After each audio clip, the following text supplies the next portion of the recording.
Good afternoon and welcome to On the Spot Motorsports Media. I'm your host, Mitchell Gunter, right along with Robert Simpson. And tonight we're going to be talking about drive and drag once again, which is, starting to grow across the country. But the gentleman that we have on tonight actually started doing it before it was actually a real thing. And so we're glad to have Randy Seward joining us tonight as we dive into that. But first, we're going to take a commercial break, and we'll be right back after these messages.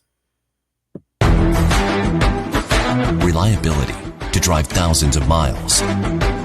Confidence for those who fly high. Redline oil products give you the power to crush the competition. And a track record of being the best. Redline oil products. You push it to the limit. We'll protect it. Ready to take your engine to the next level? Scorpion Racing Products delivers precision-engineered, high-performance rocker arms that dominate the track. 100% CNC machined in the USA with aerospace-grade aluminum for unmatched strength and durability. Our rocker arms handle extreme conditions with multiple ratios available to fit your needs. Backed by our exclusive lifetime warranty. When performance matters, choose Scorpion Racing Products. Proven, reliable, unstoppable.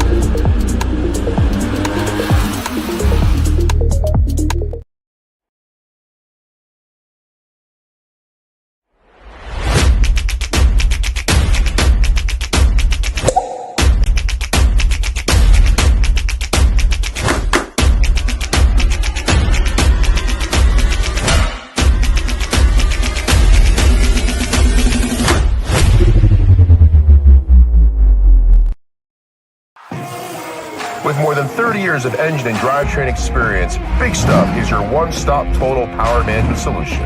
Whether you're controlling a 600 horsepower street car and want the best drivability, or have a 6,000 horsepower race car, need the most bulletproof, reliable control hardware, Big Stuff can do it all. All of our components are designed and manufactured right here in the USA, including our computers, wiring harnesses, touchscreen displays, and more. Nothing is built offshore, and we take pride in being one of the only automotive aftermarket manufacturers that can say this. Learn more at BigStuff3EFI.com or connect with us on Facebook and Instagram for more information. Randy, I want to thank you for joining us tonight so we can kind of dig in a little bit more to the drag and drive atmosphere with competitors like yourself. And I tell you, we've read a lot about you over the past couple of days, knowing that you was coming on the show. And, Robert has actually called me up and he says, "You are not going to believe this, but Randy, man, he's been doing this way before the drag and drive thing even got really blown up across the country." Mm-hmm. So we're glad to have you to talk about those experiences tonight. Hey, good evening, gentlemen. How are y'all doing? Doing great. Doing just fine, Randy. And like Mitchell said, thank you for taking time out of your busy schedule to come talk to us and stuff. Now, everybody that's involved in drag and drive is definitely familiar with you, with your very familiar 91 Mustang, aka Pony Express, that you've named it. It's a staple in drag and drive events. But it goes back, like Mitchell said, way before the recognized events. Okay, and you were just doing it to do it. Now, what got you? What got you into hot rodding? What got you into racing? What got you into cars? Period. Where did it start? Well, I grew up at a time when the '60s horsepower cars were big. I mean, I was really young. About 1970, I was actually 16, so I was out at the Ford dealership looking at all the 428 Cobra Jet Mustangs, the Boss 302s, and I was just dying to get one of those. I ended up with a dune buggy because I didn't have the bucks for those. But a few years later, I got a Cougar with a 351 two barrel, and from there, I just kind of did the best I could, But the thing about drag and drive and how I started was, hey, I couldn't afford a race car, but I could take my car to the track, drive it to the track, bracket race, make laps with it, right, and bracket race also. And so, went from the Cougar with a 2-barrel 351 Cleveland, went 1633 at 87 miles an hour. That's a good mile an hour for that ET. That's a good mile an hour. Yeah, I think, unless I'm lying like an old guy, But come on, we had these tall Coke bottles you used to be able to jump over. Remember? Yeah. Oh yeah. I remember that. But then I progressed to made a 4-barrel 351, and then next thing I know, I had a 428 Cobra Mustang Mach 1, and that went 13. Eventually, the Cougar went 1430s at about 99 mile an hour, something like that. I hot rodded it just enough to be able to keep driving it, but also go faster. Then I got the 428 Cobra Mustang, and I think I went 1329, 107 with that. But I did bracket racing with them, drove it to the track, and it was just fun to work on the car, go out there and see if you could make it run faster.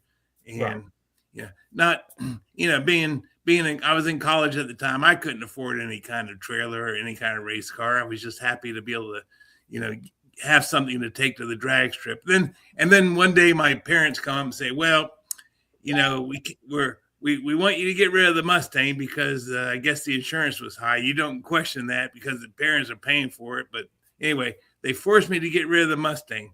Well, they didn't. I said, okay, I'll get a Pinto. Well, what they didn't realize was the idea was I got a Pinto, put a 289 in it. There you go. There you go. I drove 10 years with that Pinto with a 289 or a 302 in it, depending on what motor I had at the time. And it went low 14s, high 13s, depending on how I had it set up at the time. But I did a lot of bracket racing with that, and actually played with some nitrous with that. I think it went 1280, 110 or something with the nitrous, just spinning the tires like crazy. But that Sounds was like fun to me. Huh? Sounds like fun to me. Yeah, that was in the early 80s. I was in the Air Force at the time, flying C-130s, but on the weekends, I'd take my Pinto out to the track and go bracket race with it. And then eventually, I got out of the Air Force, started working as an engineer and got a little bit more money. And early 90s, I decided I want to get another car to go drag race because I stopped drag racing for a while. And so my wife had an 85 Mustang with a 4-cylinder. So I said, well, I'm going to get you another car, and that's going to be my race car. But it was still a street car. But anyway, so I threw all the 4-cylinder stuff out of that and put in all the V8 stuff and a 9-inch rear end in it. And actually, that was 93 about, and I actually had twin turbos on that. And I was probably one of the first ones to actually have, before everybody was interested in turbos, I was. Back in the 70s, I was reading all about it, all of the magazines and everything. And it was like some kind of mythical power adder at the time. It's true. That's true. The Malco gassers and all that stuff, and Ohio George and the introduction to mainstream turbos. Yeah. It was before when you were saying, but talking about when turbos are coming onto the scene. But anyway, I'm sorry, you go ahead. No, that's fine. And I was always fascinated by them, but it costs a lot of money to build up something with a turbo. And I didn't have any resources. Like I said, I was just happy to have a car I could take to the drag strip, drive to work. And so anyway, I built the 302 and put it in the Mustang. And eventually with this 302 C4, I drove it from Miami to West Palm Beach and went 1073, 133 mile an hour and drove it back. And every time I showed up at West Palm Beach with the car, all the guys would be there like, you're crazy driving that car all the way from Miami up here. And I was like, well, I don't have any choice. If I want to go drag racing, that's the closest track. So I guess that was my, that's where I started going extended distances with a relatively fast car, even though it was only like 2-hour drive or so. But, but the components in that car weren't anywhere up to the level of what we have available today. Right. So anyway, I drove that for a few years, and unfortunately, it ended up getting stolen. And it got stolen. I actually ended up figuring out who stole it. I actually tracked down a bunch of my parts, and actually there's probably one or two pieces from that car is on this car, but I'd have to remember which ones they are because I ended up with all sorts of pieces from the original car, and a lot of them just weren't up to the snuff for what this car was. Right. So, but anyway, after that car was stolen, I went for years not doing any drag racing. Finally, 2007, I said, hey, you know what? I want to build a fast car again with twin turbos. And my big goal at the time was a 9-second street car. Now, remember, I've been out of the 15 years, I've been out of the drag racing stuff. Right. And so I figured I'm going to build a 9-second reliable street car. So I started talking to the people that I knew. One of them was Ronnie Crawford, by the way. I don't know if I've heard that name. Yeah, Ronnie Crawford was the one who developed the 302 into a 347, and they were selling a lot of those motors back in the early 90s. Oh, okay. But so anyway, so I got with Ronnie. I said, well, what do I need to build? Or, tell me about the pieces for my engine. So he sent me to his engine parts guy, and the guy gave me got a dart block, got a forged crank, got some rods and stuff. And, I kind of knew what I was doing, but compared to now, I can look back and say, I didn't know as much as I know now about what I'm doing.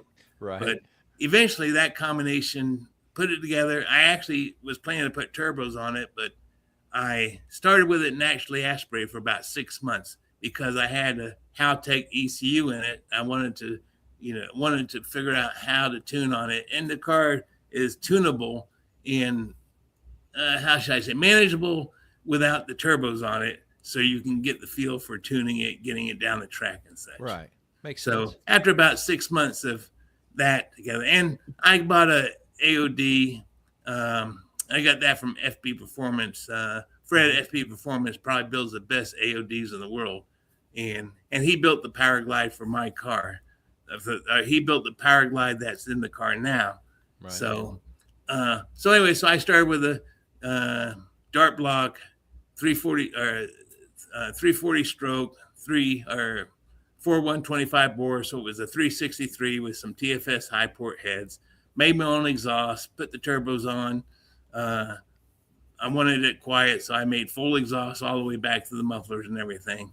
Mm-hmm. And I thought, okay, I'm going to have a 9-second car. But, I tell you what, I snuck up on it because I think I had that car on turbos for over a year before I went 9 seconds with it.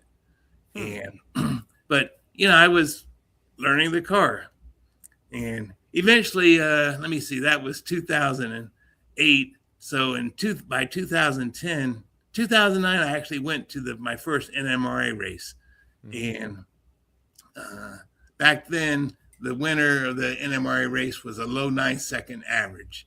Right. And I ran, I think 960 average or so. So I wasn't winning then, but I was, already competitive. Yeah. And I ended up actually being runner-up in the shootout on Sunday. They take the fastest 16 cars and run them off, and I ended up being the runner-up on Sunday. Huh. So then that was 2009. 2010, I went there, and by now I'd kind of figured out a little bit more on the car, got a little bit more camshaft, and it needed a little bit more cam. And the car was running like 870s, 860s at the time, and I ended up winning the True Street with an 860 something average. So that was, the car started running 8 seconds in 2009, and then 2010 it started running it steadily.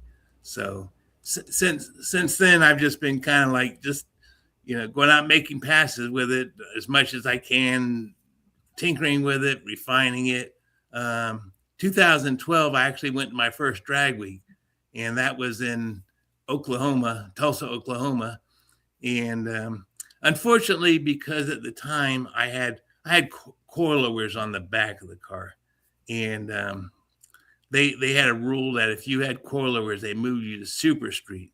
So here I am I had a steel hood, everything steel, all glass, just a full exhaust and everything. And I'm running guys with wheelie bars and plexiglass windows and all that stuff. So I think I ended up actually fourth, but there wasn't a lot of cars in the class at the time.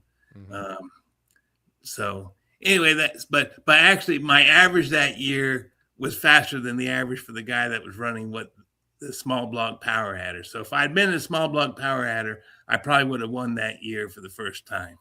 So I was disappointed, but hey, they put the car in the magazine. They saw the car at the event and they put it in the magazine. So I got to be happy about that. Right. And you completed the event. That's the big thing. You completed the event.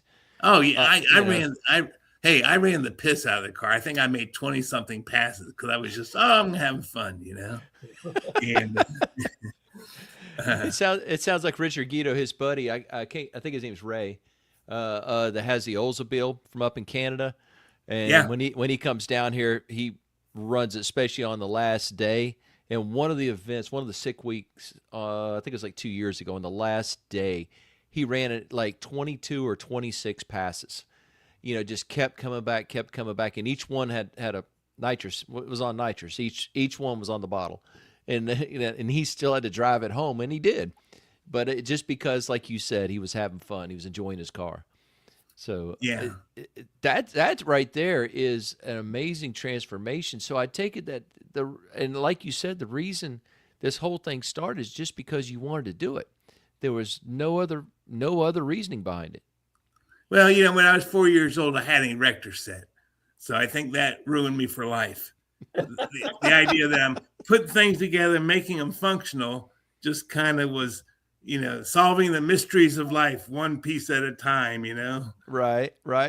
And see, you've also, you've lived all over. Your job and your career has taken you all over the country and all over the world, I'm sure, but definitely all over the country. So you've raced all over this country, run tracks. Do you have any idea how many tracks you've been to and raced at?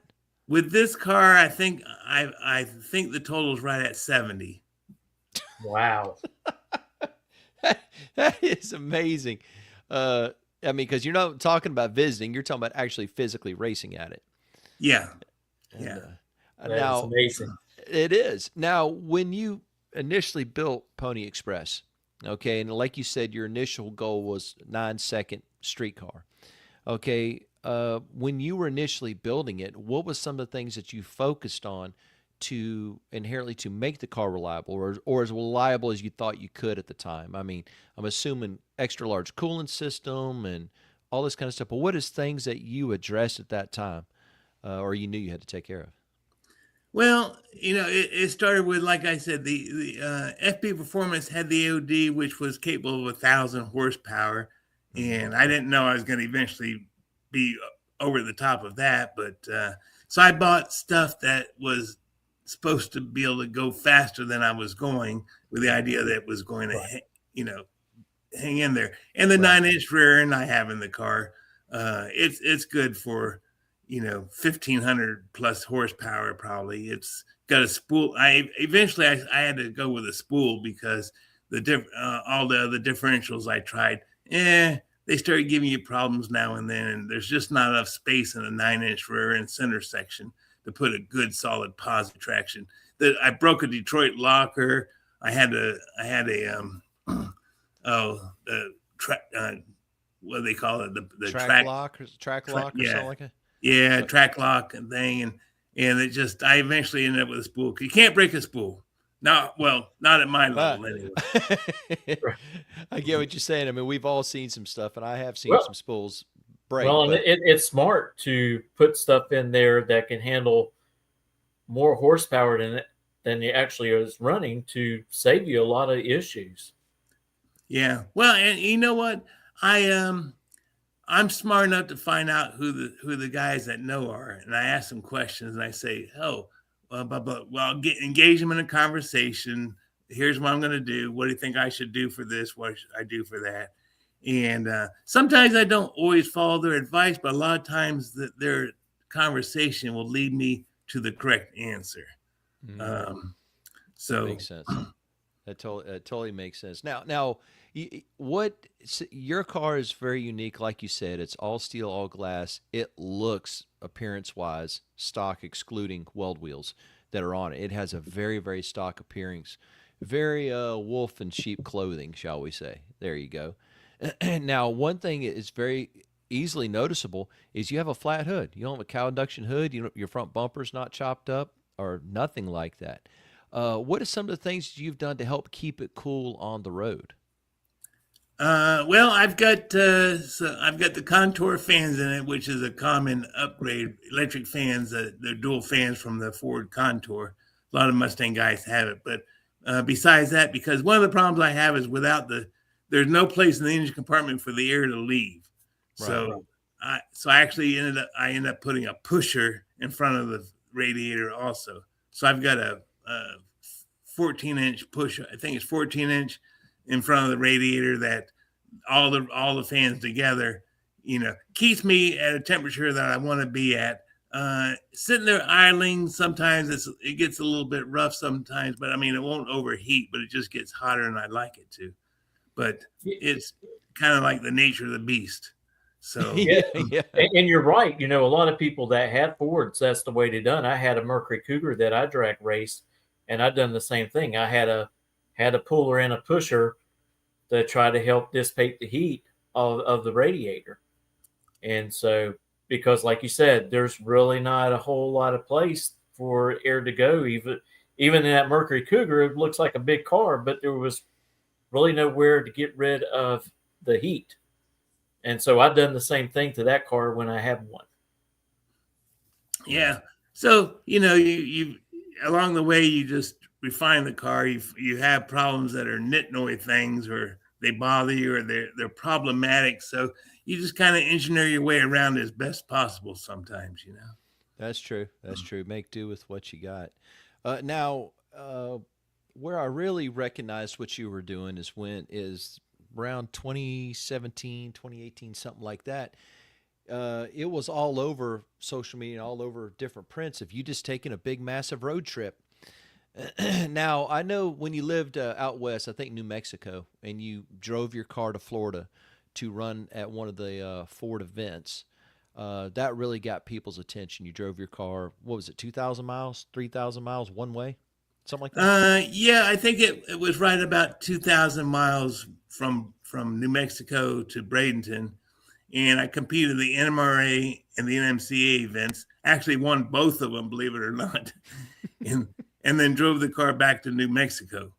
That was, I guess you might say, that was my first big road trip. Earlier in 2010, I had driven the car from Orlando to Atlanta, raced the NMRA event, and drove it back. And even that back then was, was a big deal to drive an 8-second car that far.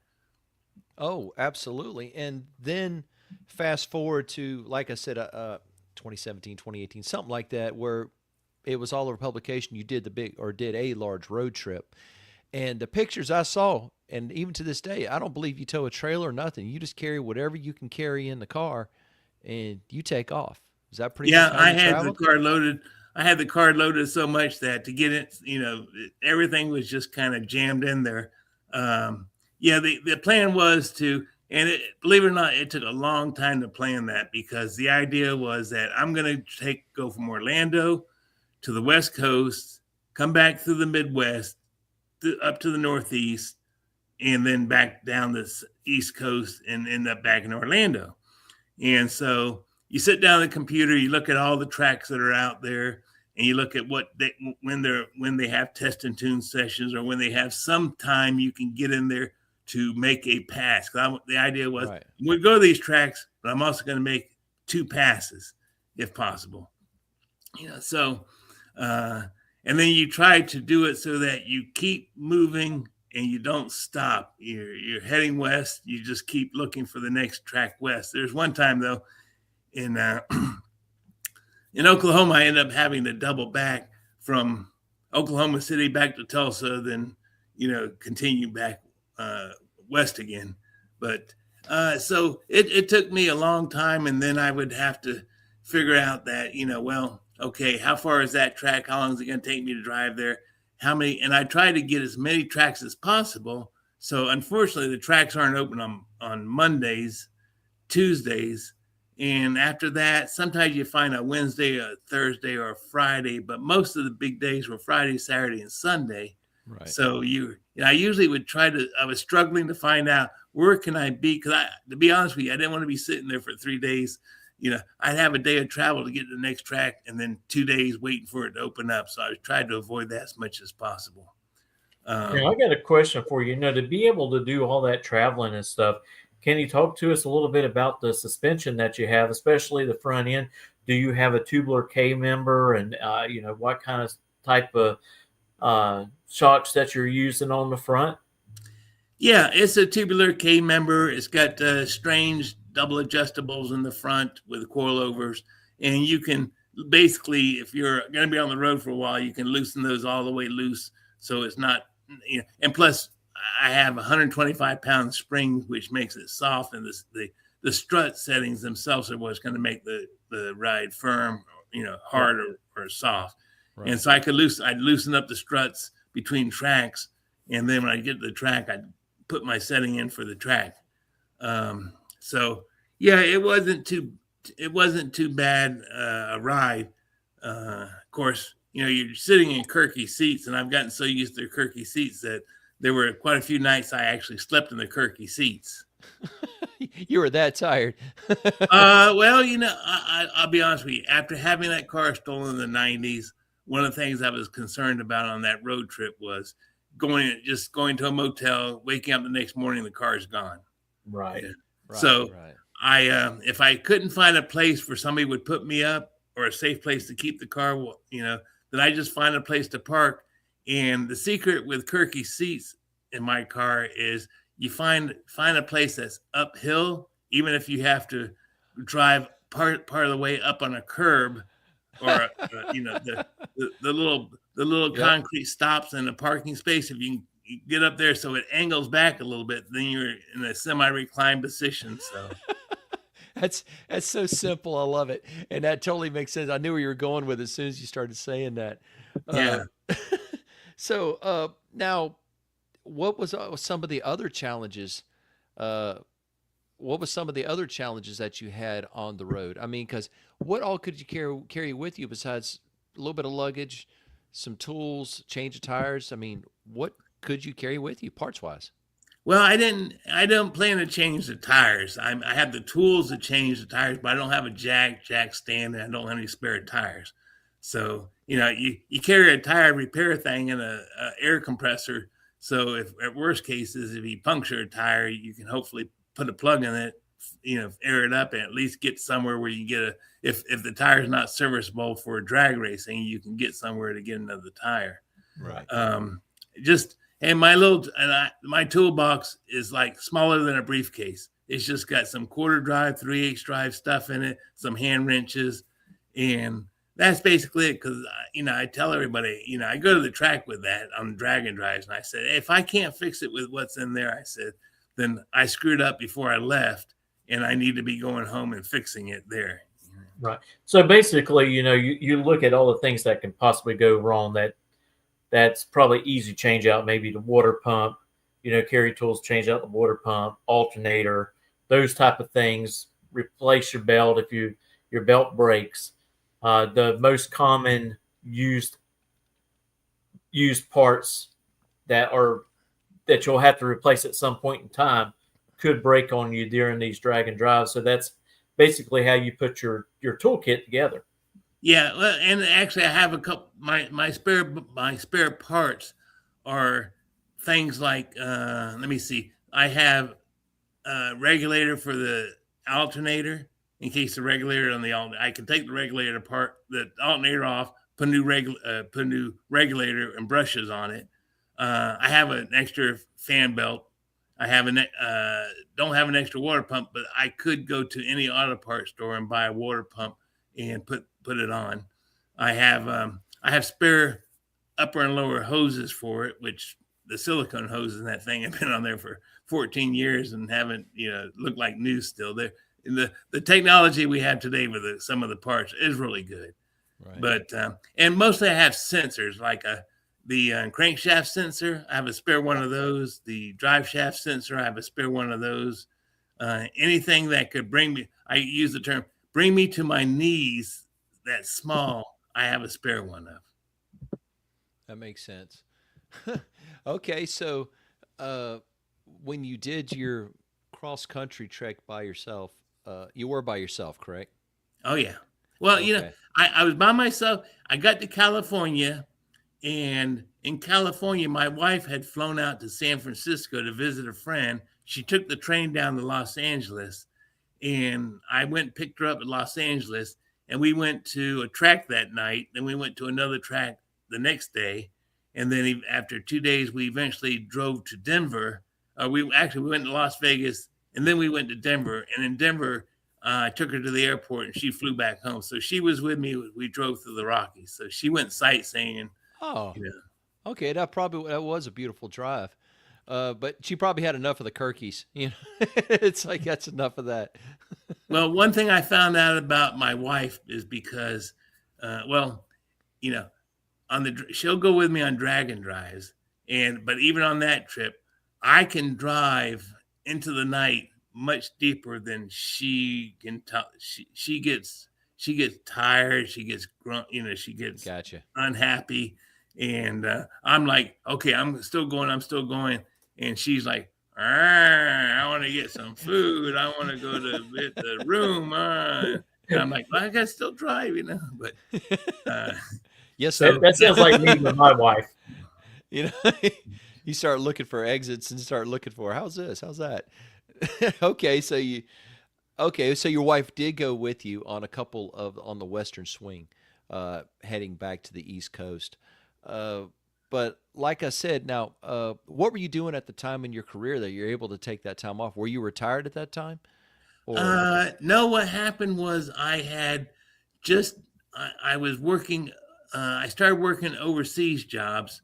I do quality assurance for the government. The first job was at an Air Force base in Japan. Second job was another Air Force base job in Okinawa. And then the third, and then after those two jobs, you kind of make enough money. You're away from home, and it's kind of a pain, and you don't get to play with your car and everything. But I save a lot of money because I'm not playing with the car. So when I got back, I kind of had it in mind that this was the year I was going to do it. So I was able to take the time off between jobs. Gotcha. Okay, and that's good. You just planned a road trip, just to do what you wanted to do, and that's cool. So now you said you've raced at 70 different tracks. Are there some tracks that's still on your radar that you haven't been able to participate at? Well, I don't look at it to be honest with you. I have the tracks that I've gone to weren't target tracks per se. When I went on my trip, there were a couple of tracks I wanted to get to. The one in Denver, Colorado, Bandimere. I wanted to go to Bandimere. I would have liked to have gone to, what's the NHRA Winter Nationals? Pomona. Yeah, but they only open for the nationals and stuff. Yeah. So I went to a couple of the little tiny, I guess you might say the substitute tracks or the runner-up tracks. Yeah, probably Sacramento or Verona or something like that. Consolation prize tracks, Right. Actually, I went to. They were all in the L.A. area, and Bakersfield. Bakersfield is the furthest north I went. And that was Bakersfield was a pretty nice track. Well, it's got with a lot of history. Yeah, a tremendous amount of history.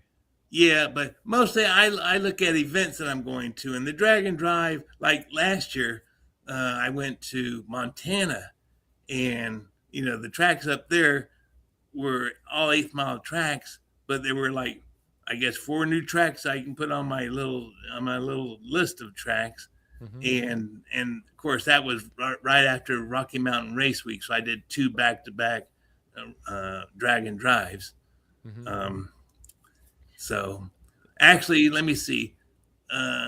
Let me just So anyway, okay, let's finish with the trip. So yeah, one thing about the trip was, you know, in this day and age, it's a lot different. You got your cell phone, and you can get on the cell phone, and you can get on Facebook, and you can sit there and hey, if something happens, because so many people were following me and such. If I had a problem, and I had a couple, nothing serious, but I had a couple, and there were people that just hey, they'll tag somebody. Next thing I know, I'm heading for somebody's house to do even just an oil change type thing, Mm-hmm. So in a sense, I had a whole country of people following me who were my co-pilot, and they were all supporting me, or just they were there if I needed them. That's good. That's something really good about this this sport and this hobby that we enjoy. That it's while it seems very big, it's actually quite small, and so there's people that you've never met before that will put a hand out to help racers in need. So that's good. That's good to hear. I mean, that's just reassuring in mankind. Yeah, I never felt lonely on the trip. Always felt like there was a bunch of guys standing behind me, ready to step forward and help. That's good. That's really good to hear. Like I said, that's reassuring, and especially like you were not caravanning with people. You didn't have a train of people. You were out there just by yourself because you wanted just to go. And you went. There were some awful late nights too, where you're driving really late, and I'm sure anybody who's ever driven really late at night, all of a sudden you start seeing things on the side of the road that aren't there. Yep. And you start doing that twitch mode because you think something's jumping out in front of you, and all that. Yeah. So So you roll down the window. What is that called? The black dog. Huh? The black dog jumping out in front of you. Oh, is that what it's called? Yeah. Oh, okay. He's talking about when you start seeing things, you start seeing like a black dog trying to jump out across the road. It's really not there. Yeah. You're just so tired of looking straight ahead for so long.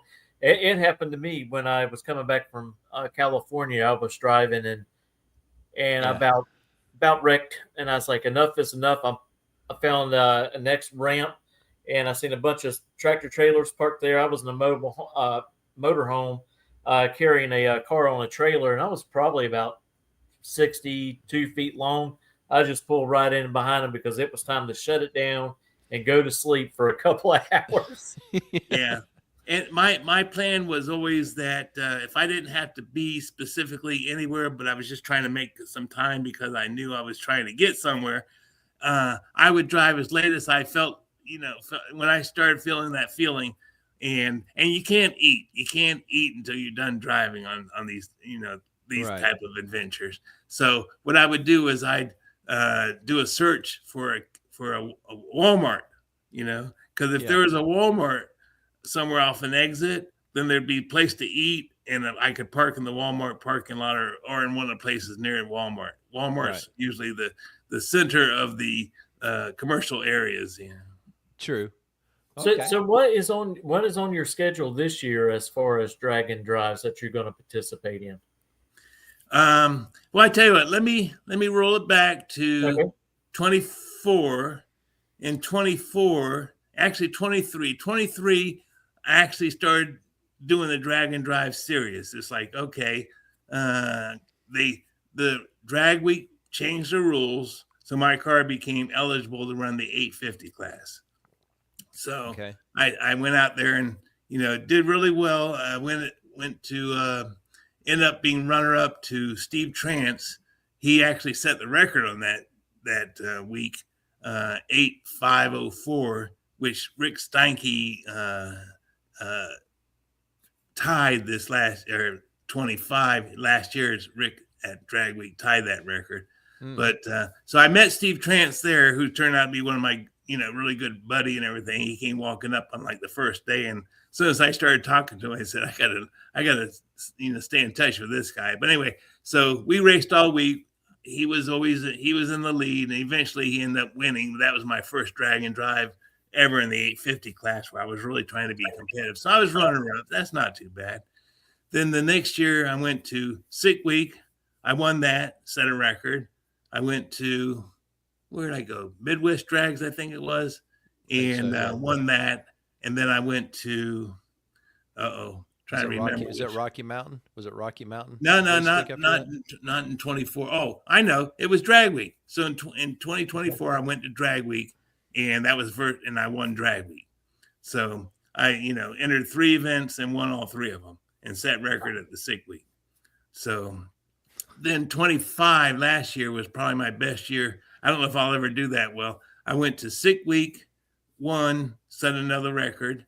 I went to Rocky Mountain Race Week, won, set another record.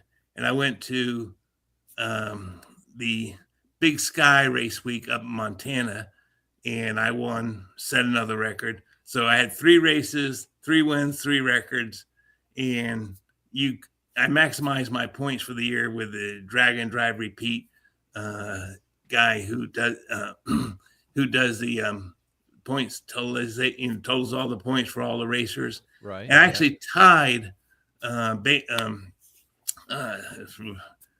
javelin. Goldstone. Oh, Goldstone. Yeah, I have to go through my mind all the different names. Yeah. I tied Goldstone in overall points last year. I didn't know that. Yeah, we both had the same total point, and he won by virtue of having a faster ET. That was the tiebreaker, the faster ET. There it is. That's okay. You look at my little. I actually remember that because I talked to Derek Putnam about that. Yeah, the announcer for Sick Week. Yeah, the announcer for Sick Week. Yeah, and he mentioned that. But honestly, I didn't realize that that y'all were tied.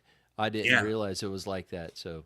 Yeah, well, you see, he gets points for being, for I don't know if it's points for the overall win because he's usually the fastest car at all his events. He didn't win 3 events that year. I think he only won 2, but he compiled enough points by being the fast, by his faster at each race. He got points for being faster. Right. So that's how we ended up tied.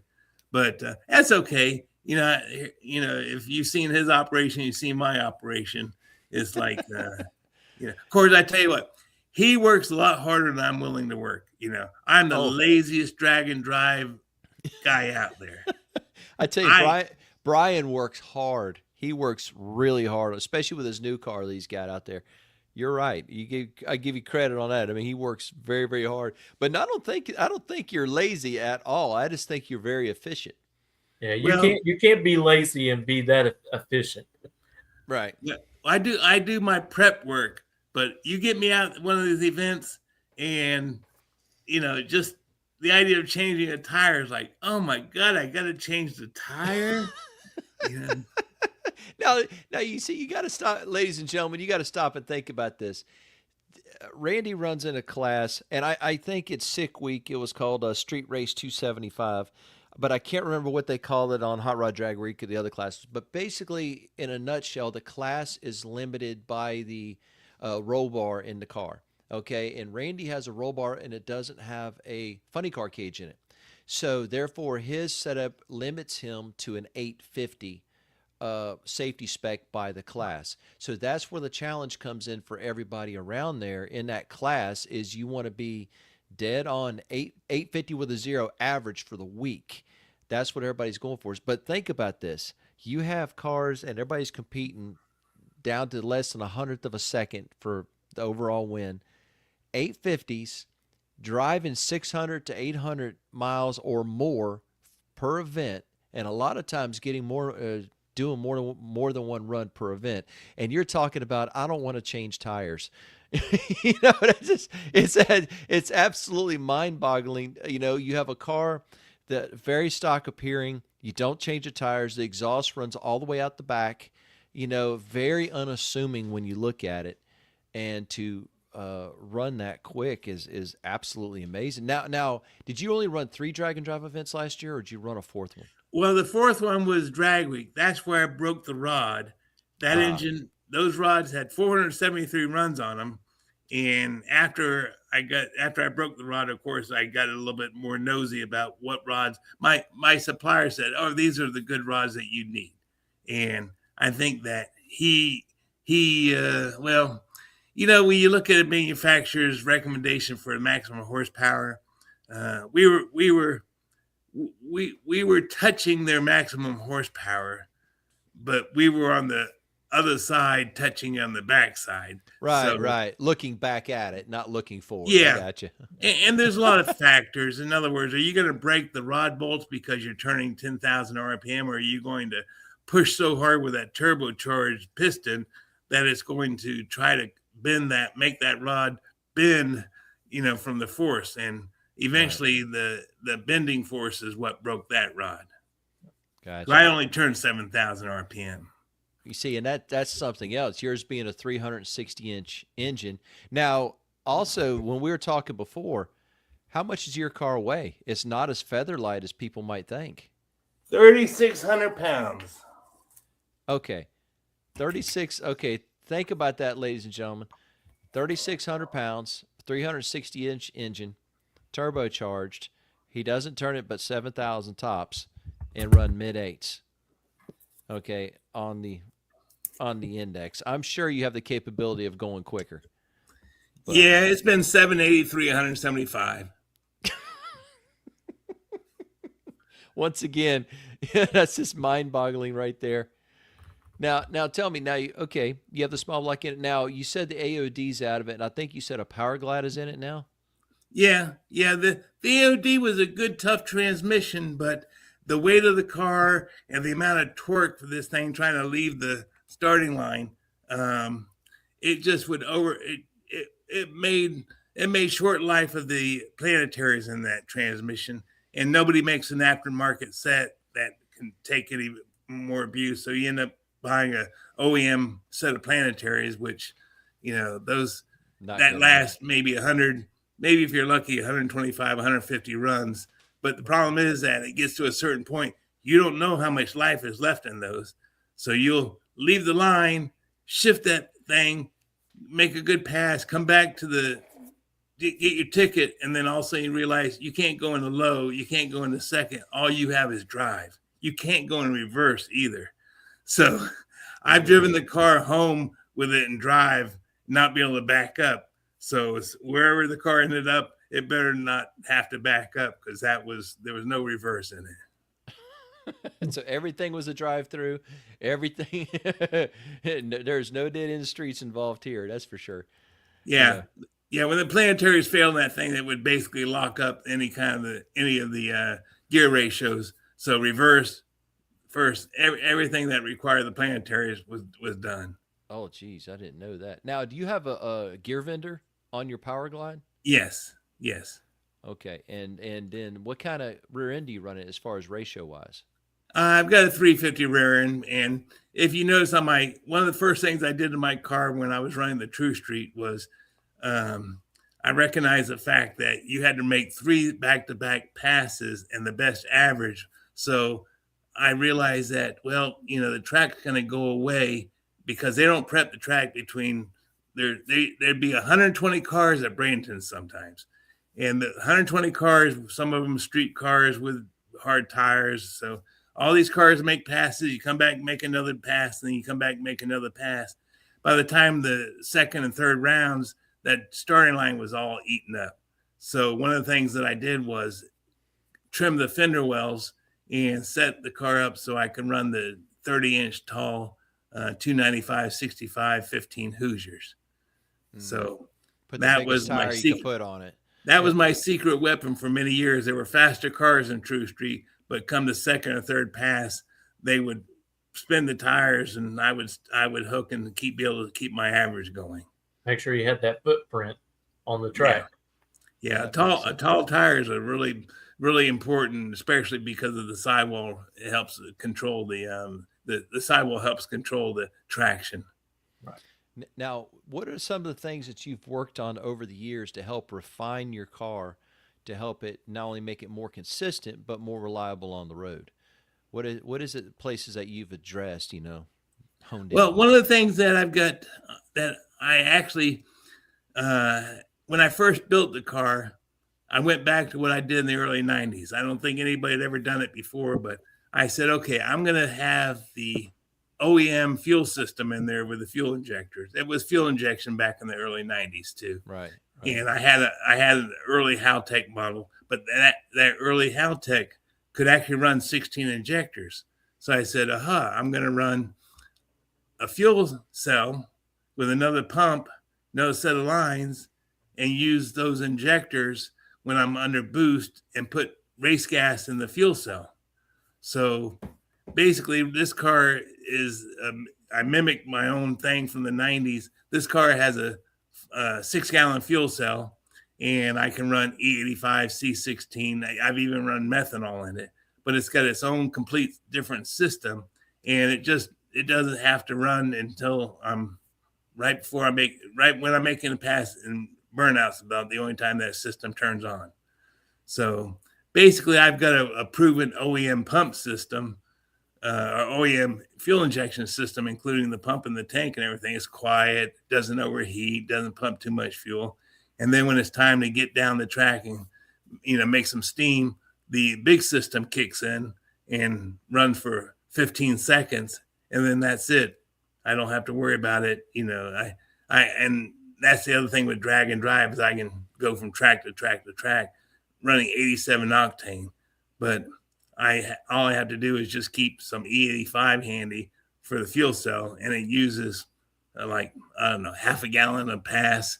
So I can't quite make the whole event with what's in the 6-gallon, but I carry I actually end up making a little carrier. I get tired of trying to scavenge a gallon here, a gallon there of E85. So I just made a little carrier that hangs off my parachute support, right. And I can carry 2 5-gallon cans of E85. And last time I went to sick week with them, I came back and I had 6 gallons left over. Really?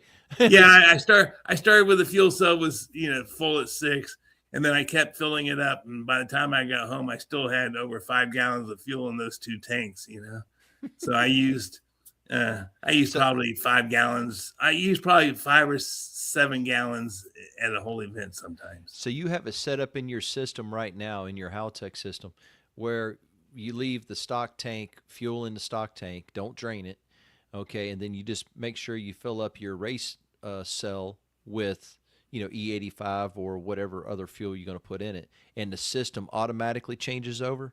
Oh yeah, when it's under boost, or certain parameters that you have set in the system, and then it makes sure that it's under that race fuel situation. Yeah, basically by 4 pounds boost, it's on all the way on E85. I like it. You've made it sound like it's very simple. I know there's more to it, but I think that's really good on how you've made that simple. Now, how much boost approximately do you run on your car? To run the 850 index, I run about anywhere from 22 to 24 pounds of boost, depending on the weather. And I'm sure you can put a lot more boost to it if you wanted to. Yeah, if I, and that's when I'm running the 22, 24 pounds of boost. When I'm running that, I've got the car in traction control. Everybody out there who's running fast and running constant, they're on traction control. So I've got it set up so that I'm taking away timing all the way down the track, and then I'm adding timing or taking away more timing to try to keep the car on this little path going down the track. And Gotcha. But I'll say this: go ahead and anybody who wants to run the 850 class, grab yourself some traction control and wait to see how much fun that is. It's a little bit of a challenge, to say the least, right? Everyone thinks that you can just, dial in something and the car will run magical. It's like, no, you find out all the things you have to work around to make it work, Right. And it's not easy, because I actually have a friend that runs an 850 class, Houston McLean, with his Mustang. And I tell you what, man, he has worked for a couple of years to get it where it is now. And, it's not like you just throw something together and go out there and run 850s, because when you do drag and drive, you have to make sure that it can make it to point A, point B, point C, point D, and back again to A to end out the day. And, I looked around the pits, because I like to go to sick week and Gainesville's right down the road from me, so it's really easy to go out there. And my thing is, I like walking around in the pits and looking into what people has engineered in each one of their vehicles to make things to work, to make it more reliable, and to be able to run in the classes that they compete in. Yeah, Do you think that's the best things for someone who wants to get into drag and drive to do is before they get in and enter an event, go to one, walk around, talk with people, and try to learn a little bit about it before jumping in with it with both feet? Yeah, there's some interesting combinations out there, and it's some people have more reliable combinations than others, and other guys they'll pull transmissions and replace clutches, and hell, there's guys that switch motors, Yeah. and I'm like, I'm too old for that stuff. And you're over like, I don't want to change a tire if I don't have to. And like you said, there's people got transmissions ripped apart. I mean, Mitchell and I know you've seen it more than us, Randy, but I've seen stuff pulled apart. Looks like a yard sale. I mean, they got stuff laying everywhere. And I'm like, oh my goodness, you're just doing the changeover from street to race. You haven't even made a run yet. Oh yeah, I'm pretty lazy. I get there and kind of, if they didn't make, I wouldn't take stuff out of the car if they didn't make me, because it's just like, I don't care about the luggage. I don't care. And I let the air out of the back tires and make the passes, put air back in the tire. I unload a few things, do the tires, and then put the things back in the car and do the tires, and away I go to the next track. And to be honest with you, that I work hard before I ever show up, because there's no way I want to be I don't want my shit taken apart to the levels that some people take their stuff apart, Right. at the track, trying to do it in a desperate situation. Well, and I think another thing, Randy, when you do put yourself in that position to have to do that at the track, that you can always get foreign contaminants in your stuff when you put it back together, and make things twice as worse as what it was to just leave it alone and just have as much fun as you possibly could with what you have. Yeah. But it is what it is. Anyway, but you were talking about this year. I went to Sick Week. Oh, by the way, one of my biggest challenges is that at Sick Week, I had to run 275, 60, 15 tires. And then at the other events, I run the 295, 65, 15s. And they require a completely different tune, including traction control. So I have to have records, a way to just throw a tune in and know it's going to run the number with whichever tire I have on the car at the time. So that's one of my big challenges. But so I went to Sick Week earlier this year. I won it. It was I'm always happy if I don't have to make 20 passes to win. So I think I made 5 or 6 passes all week. And then my next drag and drive event is Rocky Mountain Race Week, which starts in Kansas. I think I've been to the track, but that on my cross country trip, I actually went to that track. I can't remember the name of it right now, but then after that, I have to immediately get the car, I'm going to be trailering it. So I had a little bit of a luxury, the fact that I have to take it from Kansas up to Illinois Byron Dragway for a 6th summer, which I'll be through with Rocky Mountain Race Week, I think on Friday or Saturday. And then on Sunday, I have to be checked in at Byron for a 6th summer. So You're a masochist. I tell you what, you just like the challenge. Now, and obviously in a short turnaround, what kind of maintenance could you do on the car short of obviously oil change and stuff like that? But what maintenance would you routinely do between a short turnaround and a little bit larger turnaround? Well, the short turnaround, I may have to change the oil. I haven't.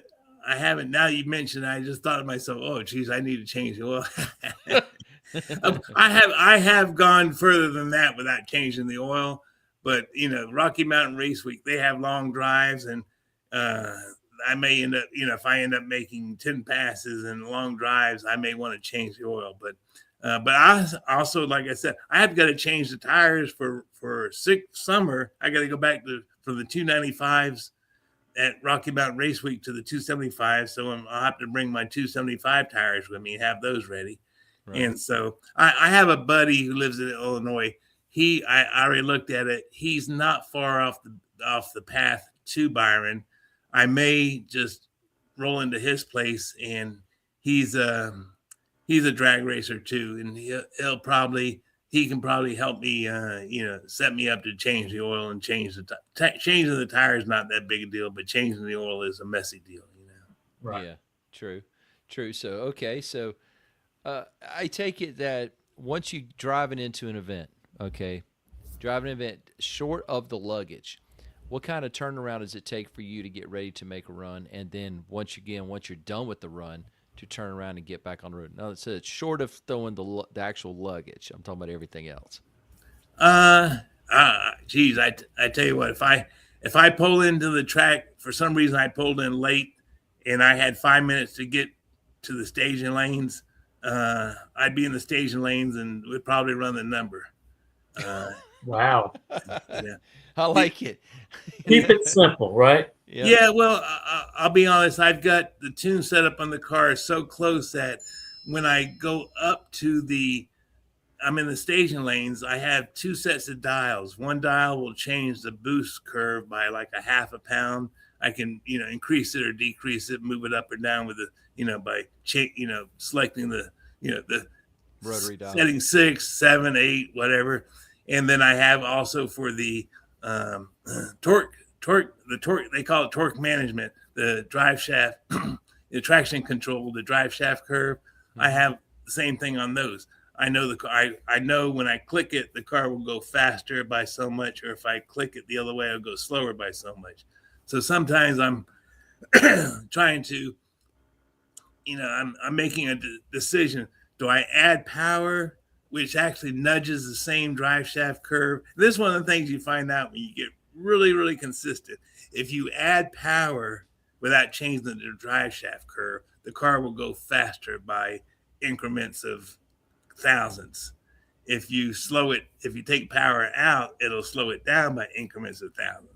So sometimes I'll just change the power, the same drive shaft curve, and the car will bump from like an 8513 to an 8508. I've never heard an explanation of it, but you got me thinking. I'm like, oh wow, okay. So I hear what you're saying, increasing power, but you're still controlling it by keeping it on the dots and running on the curve. Yeah, but here's what you figure out is, because if it's making too much power, then the traction control is like saying, hey, wait a minute, come down. So it's actually chasing you down, but you're already fast for it before it chases you. The other way, it's having to, hey, I got to catch up. It wants to go to the slower time, but the traction control bumps it toward the right time. So you're talking thousands, Well, that's where you're at. That's where you're at. That's exactly where you're at. I mean, you and what is Stank? What is his first name? Steve. Rick. Rick. Yeah. And for those of you who don't know, Rick's car has a very good name. It's called Honk If Parts Fall Off. Okay, he's got a 4-door 67 Chevelle, black primer, red steely rims. It is a lot of fun to watch, and he's very, very competitive, just like you, Randy. And I know y'all have duked it out a couple times. And there's other cars in the class, but y'all's two cars are the ones definitely that have made a name and a following.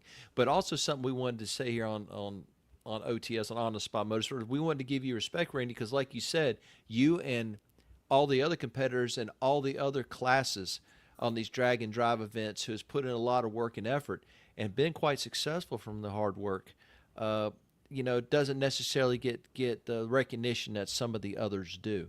So we wanted to give you respect for all the hard work you've done and your accomplishments, and it's very, very impressive. So, I mean, you have done phenomenal. You really have. Well, thanks very much. Before I forget, I'm wearing the TRZ shirt, TRZ Motorsports, and I do have to give a thumbs up to TRZ Motorsports, because when I first built the car, I didn't know anybody in Orlando in the drag racing business, and somebody sent me to TRZ, and I met Mike and Todd at TRZ, and Mike welded up the headers for my turbo exhaust, and then they actually put the roll cage in the car for me, which, as it turns out, the timing was perfect, because it wasn't but a year or two later after that they started getting so busy they weren't doing that kind of work anymore. So I probably but anyway, so I can go over their shop, and they will let me fabricate things in their shop, or I can give him, say, a drawing or something, and he will fabricate something for me, which is helpful. But I tell you what, they they stay in the background, but I got their big sticker on the back of my windshield, and it's been there for 16 years on the back of my windshield, that TRZ Motorsports. Yeah, they think everybody thinks you're the test vehicle for them. To try their stuff out, and if it survives what you put it through, it'll survive anything, for sure. But who else has helped you along the way or worked with you? Well, Mickey Thompson helped me on that cross country trip. I pulled into their factory, and they actually pulled the tires off. They had a jack and jack stands. We pulled the tires off. They gave me some fresh rubber for the rest of the trip. And whenever I went to the NMRA races, they were always there. And I usually, if I needed tires, they were there to put them on for me. Actually, I would normally pay maybe not close to full price, but on the cross country trip, it was a freebie, which is kind of helped, because it was an expensive trip otherwise. Right. But FP Performance, I mentioned them already. TRZ Motorsports. I'll be honest, I have a lot of people that help me, and are there I use for to tap shoulders and say, hey, what do you think of this? What do you think of that? But I'm not sponsored by. Unfortunately, I end up footing just about 98% of the bill for everything I'm doing, which is kind of why I keep it at the level I'm running at 850, because there's no way I could afford to run a car that was, in the sevens regularly, or in the sixes, right, even, And I think if I was 20 or 30 years younger and I was in this position, I might be able to finagle some sponsors just because of who I am and everything. And, say, hey, I want to go faster. I want to go out there and say, compete with Barry in the unlimited class. I think I can build something, and I might be able to get some sponsorship support, but I'm too old for that stuff now. I mean, there's, I know what it takes, and I'm just, I'm enjoying refining what I have, and it's a lot of fun at this level. It's still a challenge. And that's the part of it. That's obviously why you do it. Now, Mitchell and I were talking before. Anybody that want to get involved in the drag and drive events, okay, I let's just say starting out a little bit slower than you, but wants to work up to the caliber of class that you're in. Okay, what do you recommend, or what do you suggest to people how to get started? Well, or even what kind of car or platform? I wouldn't suggest any particular combination, but I would just say, because everybody has their flavor, and I think that's all the different combinations that keep it interesting. But I would say this: if you want to go on drag and drive, then whatever you're going to take on drag and drive, get the car where you think it's ready. Don't make it ready the day before you leave for the drag and drive event. I have to be honest. I'm not a big, everyone everyone is like, oh, wow, we just finished up last night. We're going to make it. I'm like, oh, man, you're going to screw up the track maybe, and everybody else is going to be watching you with your oil underneath the car. But Right. get the car ready in plenty of time and just find out where the nearest drag strip is to wherever you're living. And first, drive around the street a lot. Don't be afraid to drive around the street. If you're afraid of driving on the street around your neighborhood, then you're in the wrong business. But plan to drive it to the track near the nearest track. And if you're not totally comfortable, maybe you can have your buddy follow you in the truck and trailer. That way you have your little safety net. There's nothing wrong with that, because really what you're going to try to do is go out the track and break the thing. So you want to try to make sure it's going to drive on the street. You can do that around your neighborhood. Get up on the highway, drive it for 20 miles, 30 miles on the highway. Get all the street driving stuff figured out, and then be willing to drive it to the track for, maybe 30 minutes to an hour at least drive to the track. Make the hard passes there and drive it back. And again, it's nothing wrong with having your safety net, a buddy with a trailer to bring you back in case it doesn't work out as planned. It's better than being 500 miles away from home and not have, and your trailer's still 300 miles away when you do break on that road. Right. So it's test, and work. Well, I tell you what, Robert, I think I'm ready for a drag and drive. I've been trying to talk you into that. We could do 6 week next year. I drive my car everywhere. It's got 240,000 miles on it. I switch the tires on the back. I go to the drag strip on the weekend and race. Yep. And, I won't have to change no tires. I'll put those drag radials on the back and go to every single track. So I won't have to worry about changing no tires. Yeah. So Mitchell's car is very reliable, and we race against each other all the time. And even with a small nitrous kit on it, I mean, his runs really quick and good. But also, Randy, before we let you go, now tell us something. On the road, what kind of RPMs do you turn on the road? With the 275 tires, if I'm driving about 75 miles an hour, it's about 2,600 RPM. With the 295s at 75 mile an hour, it's about 2,400 RPM. Okay. So you like to cruise about 75 mile an hour? Yeah, I think 70, 75 is comfortable. I mean, if I'm really in a hurry and it's a nice enough road and the speed limit's, let's put it this way, if the speed limit is not too far from it, I'll go 80. But I'm perfectly happy going 70 to 80 miles an hour. So okay. Well, I can just see you now passing everybody else. Just wait a minute. I'll see you at the next track. Yeah. Well, there's a lot of guys that, I don't pass that many. And I'll tell you a quick story. 2012, I went to Drag Week, and Larry Larson was there with his Nova. And I had my AOD with the overdrive and the 295 tires. And I think it cruised at, I was going 70, 80 miles an hour. Like it was 2,300 RPM because that was even better overdrive. And I ended up with him. We were on the road someplace. And boy, I tell you what, I finally gave up trying to keep up with him. He was driving that thing like a crazy man. I mean, he was not messing around. He was going to get where he was going, and he was going faster than I just felt like going. Right. He wanted dinner. He wanted to get there and get some dinner. I heard about his stories when he built his S10. When he first built it and got it on the road, and it was the same thing. I mean, when he got on the road, and he was passing people and all. I'm like going, "Are you kidding me?" And I was reading articles like going, like you said, there's no grass growing under him, and he would just skin it back and go. Now, tell us, Randy, how can everybody follow you? How do they follow you on social media? Well, unfortunately, because I'm old, I'm also retarded on the internet. Oh, stop it! Stop it. Well, I basically I will post. I try to post enough stuff on my Facebook that if I'm doing the drag and drive event, I try to post something every day. But it's not long or anything. I will eventually catch up when I get back. Maybe tell more of the story and such. But I'm just on Facebook. I hate to say it. I just don't have any kind of a website or anything I just kind of I'm not good at blowing my horn. I'm just good at turning the tires. Okay, that's a good way of saying it. Very humble.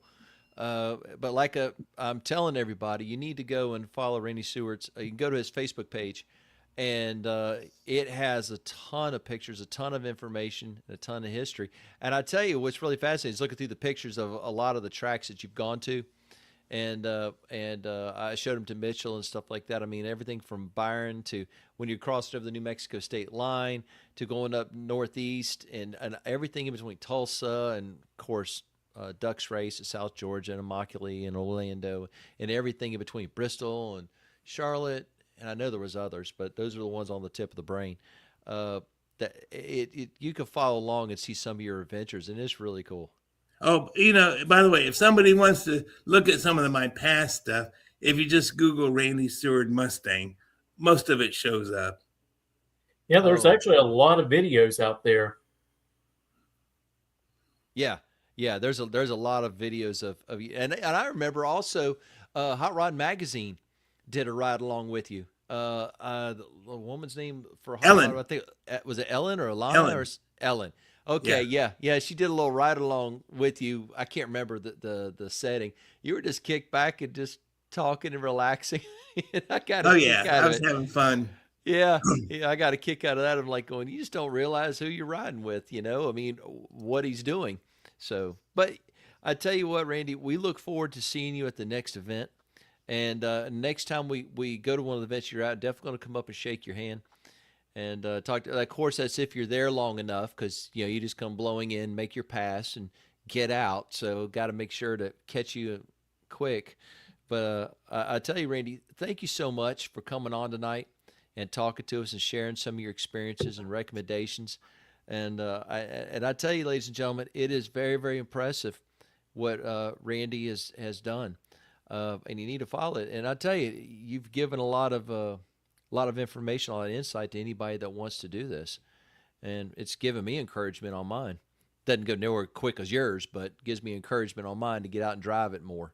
So yeah, thanks for having me on. And I usually try to talk in a positive way, because at my age I got a lot of experience, even though I'm not the fastest guy out there. Oh no, but. No, yeah, you talked in a very positive way and encouraging, and didn't dog on your competitors too bad, so that's good. I'm scared. Hey, I'll be honest with you. They may not realize it, but I'm scared to death of my competitors because there's always somebody out there that's going to beat you. And I go to every event with I'm going to win, but if somebody else wins, then more power to him, and I'll congratulate him. And then I'll go home and cry in my bed, Until you get ready for next time, right? Yeah.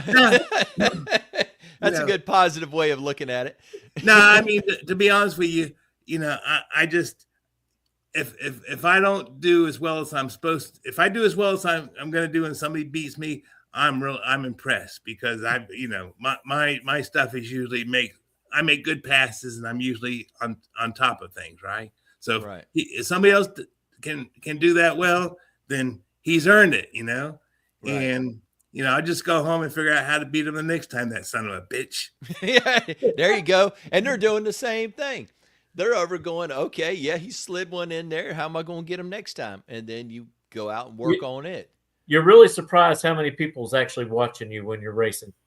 Oh yeah. A lot of people, and I tell you, Randy, and case in point, everybody out there in OTS land, when he came down for sick week, the weather starting off the event in the mornings was teens on temperature. Okay, and then we didn't start running the first day until I don't know, like 11 o'clock almost. Till the temperatures got up a little bit, and you rolled up there, and I want to say you went a 51. I want to say you came off the trailer and went a 51 on your first hit. I could be wrong. 513. Okay, I was close. Okay, I said a 51, so I got 51 with a 3.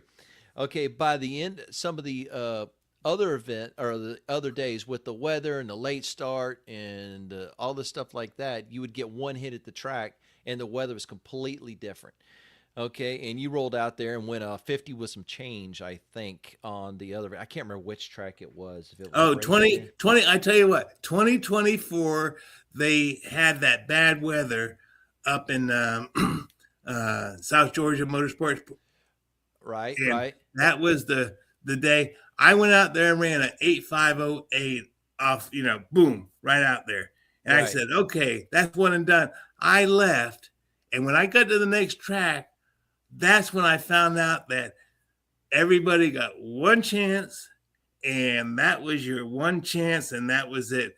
And I tell you what, if I knew when I came up the line to make and ran that 8508, if I knew that it was going to be my only shot, that would have been 851 something, not an 8508. Because I You didn't want to push it that tight. yeah, if I ran an 8499, then that was a 20-second time slip that would have ruined my week. Right. But it worked out for you. Well, I got lucky. It did work out, but I have a lot of strategy. Usually my first pass of the day is a safe 8.5, 8.5 something. Right. Because that's something I can go to sleep that night usually with. But if I sit there and start fighting it because I haven't got anything that's decent, then that makes for a long day. Oh, that's true. Or if somehow something happens, the track shuts down and you don't even have a 8.5 something, you have 8.4 something on the, it's a disaster, So right. there's some strategy on that first run every track. That's true. Well, Randy, from us here at On the Spot Motorsports Media, we wanted to thank you for coming on tonight, and buddy, we wish you nothing but the best of luck this year. Yeah, thanks very much, guys, and y'all take care now. And hopefully we'll be joining you at Sick Week next year. Really hope so. Yeah, come on in. The water's fine. I'm trying to convince him. Hey, Robert, that's the whole reason why I ordered another nitrous bottle. Yeah, right. Yeah, right. All right, Randy. Well, listen, buddy, we appreciate it, and we wish you nothing but the best, buddy. And you have a great night. All right. Good night. All right. Night. Thank you. Take care. I'll tell you what, we're going to take a little commercial break. We'll be right back after these messages. And me and Robert, we're going to close the show. Absolutely. Reliability to drive thousands of miles. Confidence for those who fly high. Redline oil products give you the power to crush the competition. And a track record of being the best. Redline oil products. You push it to the limit, we'll protect it. Ready to take your engine to the next level?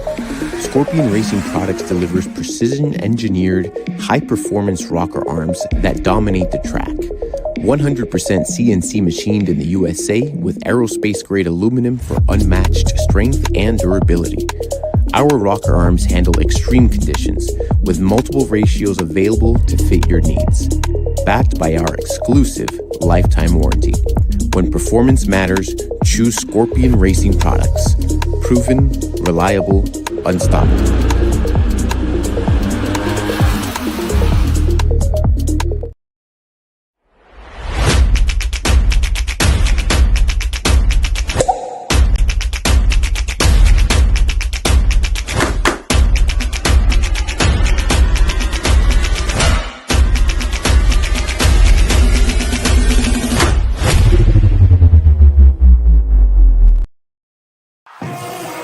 With more than 30 years of engine and drivetrain experience, Big Stuff is your one-stop total power management solution. Whether you're controlling a 600 horsepower street car and want the best drivability, or have a 6,000 horsepower race car, need the most bulletproof, reliable control hardware, Big Stuff can do it all. All of our components are designed and manufactured right here in the USA, including our computers, wiring harnesses, touchscreen displays, and more. Nothing is built offshore, and we take pride in being one of the only automotive aftermarket manufacturers that can say this. Learn more at BigStuff3EFI.com or connect with us on Facebook and Instagram for more information. Well, Robert, I want to thank you for inviting Randy on tonight. Just a remarkable guy. man, has raced over 70 tracks. Just amazing. And as we looked and dug into a little bit of his history, he started doing the drag and drive thing way before it was a thing, Right. actually, driving from Orlando all the way to Bradenton. I think that was kind of like the start of driving his car there and competing in MRA. And it just kept on continuing and revolving. Uh, Yeah. just, just a wonderful story. It's not always about how fast a car is on the track, but the reliability of getting to the track is also a challenge in itself. Oh yeah, that's an understatement. And something that was failed to mention is that 2017, 2018 trek that he took, kind of like the first one. He said the first big one, I should say. Right. It was 68 days long, 38 tracks, and covered over 10,500 miles in an 8-second Mustang. That he said every track he'd go to, he would want to get two passes. If he got one, okay, but he would want two passes. Think about that. Almost 80 passes on his car alone. Just hard passes. And then all those miles and everything in between. All in between, yes. Yeah, and all for the fun of it. You know what I mean? No trailer, not changing the tires. And it's a lot to take in. And it sounds crazy. It really does, but it's kind of like, why not? And you heard him. He's worked his way through on refining things, and he's made it about as bulletproof as he believes he can get it. Yeah, I like the whole story of the little toolkit that he takes with him. He doesn't take the whole kitchen sink with him, but he takes what he may need, like if a water pump needs to be replaced, or alternator, or a belt, or, some of the simpler things that happen every day to regular vehicles that we drive back and forth to work and commute with. It just goes to show you it can be done on a low budget, and you can still have fun at the same time. Agreed. Agreed. And like I said, he's taken a different approach than others. Some might just want to lighten up everything and put as much glass on it as they can, to get the weight off of it and gut it and everything like that. And he's taken a different approach. But like I said, his point is still true. Just get out there. If you want to do it, get out there and just do it. Yeah, and it doesn't matter if it's sun, rain, snow. Yep. He's done it all. It's like Richard Guido that we had on here several weeks ago, the Canadian Chuck Norris.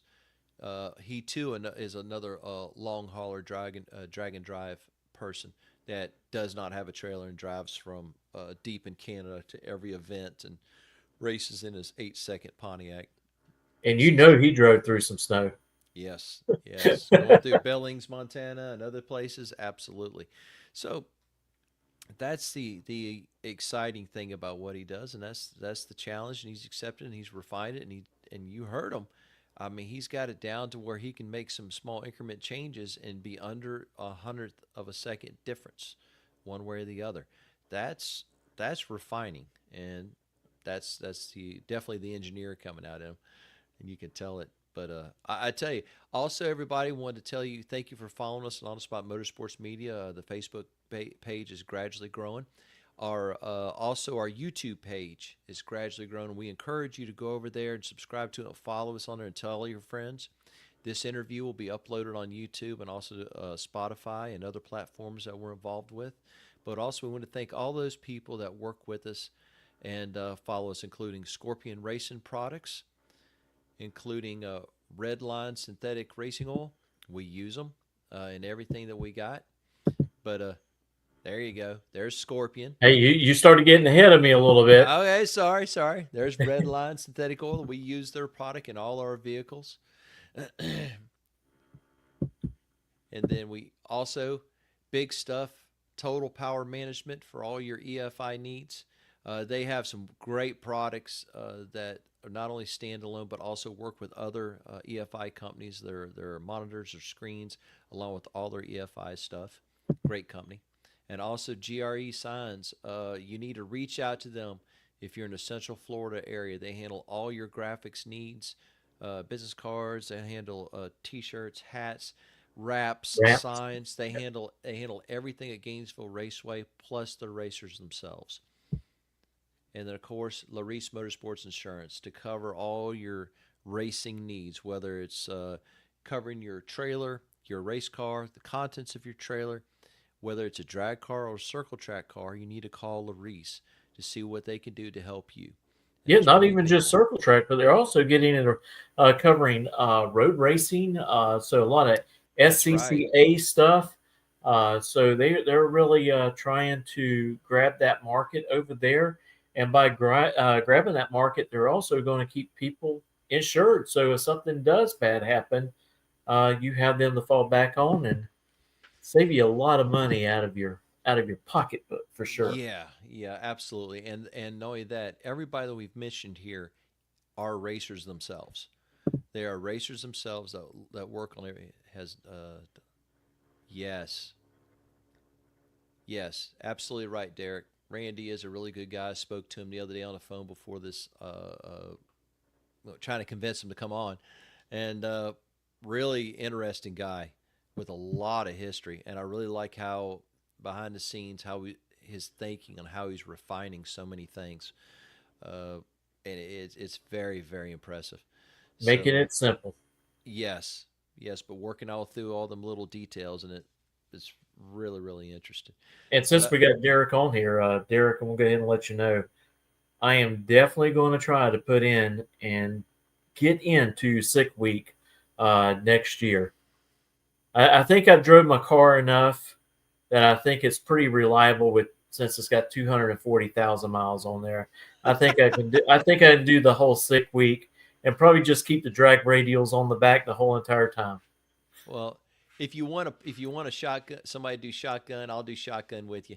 There You know you what I go. mean? If you want to do it, and Hey, maybe we, by then we might even have a new motor in it. We never know. you never know. It'll probably be the week before. You know how that Yeah. goes. Just like Randy said, Oh, we got to hurry up and get this done. right, right. Don't get it in there now. It's like, oh boy. So you never know. You never know. But I hope so. If we do one of them, if not, we do the other one.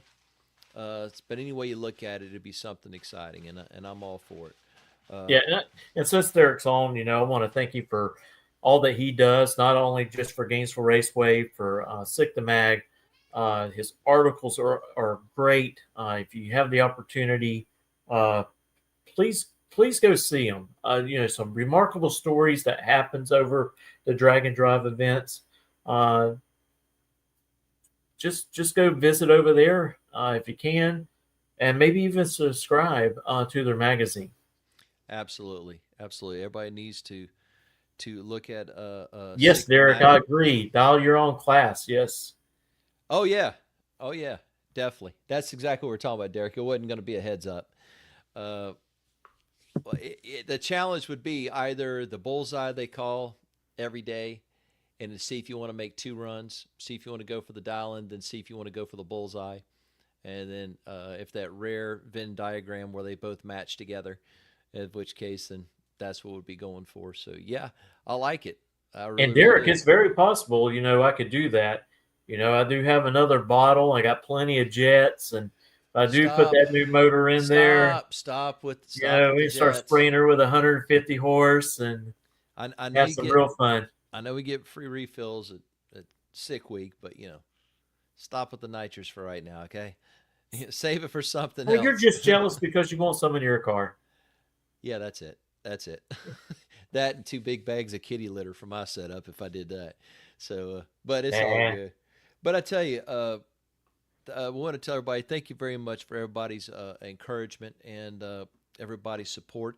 We're looking forward next week. We're going to the Southern Nationals in Valdosta. That is going to be exciting. The first NHRA national event in the state of Georgia since Atlanta shut down in 21, and the first one at South Georgia. So this is going to be exciting. So Mitchell and I are going to be there. Make sure For you get your hats, your stickers, your T-shirts, because it's only going to happen once. Exactly, exactly. So it's going to be fun being at the first one, and it's definitely going to be exciting. It's definitely going to be busy. So Mitchell and I are going to do our best to cover people. We got some interviews lined up. We also go searching out some other interviews and some unique things, and so we're looking forward to that. But also next week we have another racer coming on before the national event, and we have top fuel racer Scott Farley coming on. So we're looking forward to that. He's up at Charlotte right now. They're racing right there, and they're planning on being in Georgia. So it's always exciting to talk to people, different walks of life. And Scott Farley and his crew is a very, very down-to-earth. He's a pilot, but he's very down-to-earth and hard-working crew to make their goals and their dreams come true, which is running in top fuel. So yeah, definitely. Robert, while you mentioned that, if you want to know what the whole complete race schedule is this weekend, we have it posted on our page along with the TV schedule. So that way you don't miss any of the action. So that we're going to start putting the TV schedule out there for now on, something that we haven't really done on here. But I've seen a lot of people ask, hey, what's the TV schedule? Well, we're going to start posting that for now on. Because, some people, they may not want to see social media until after they watch it on TV. That's true. That's true. Kind of. Social media is a whole lot quicker than what is scheduled on the television. So yeah, keep your eyes and stuff peeled away.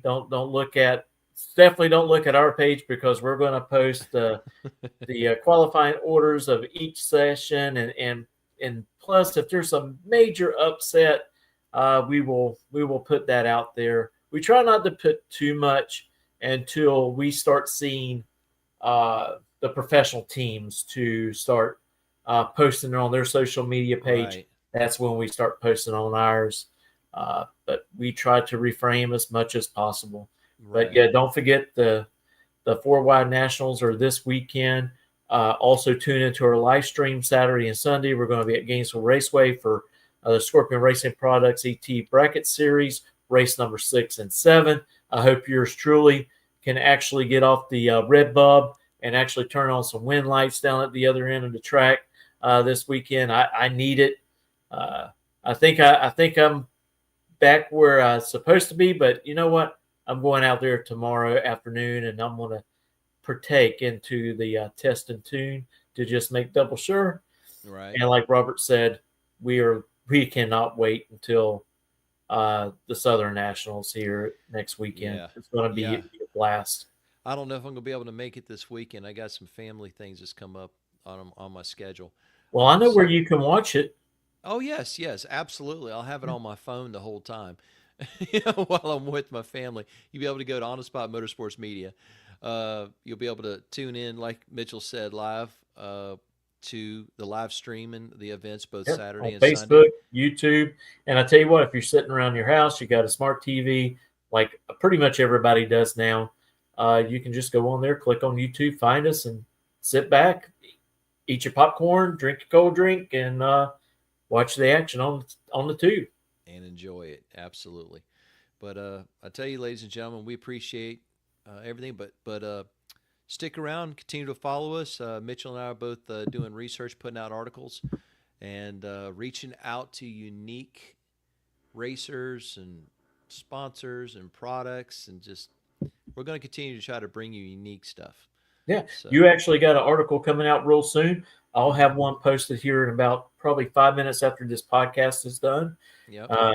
It's going to detail the Pro Stock Motorcycle class racing in their second event this year, and talk a little bit about one team in particular, but also a few others that spectators need to keep their eyes on, because I think this is going to be one of the best Pro Stock motorcycle seasons that we've ever seen.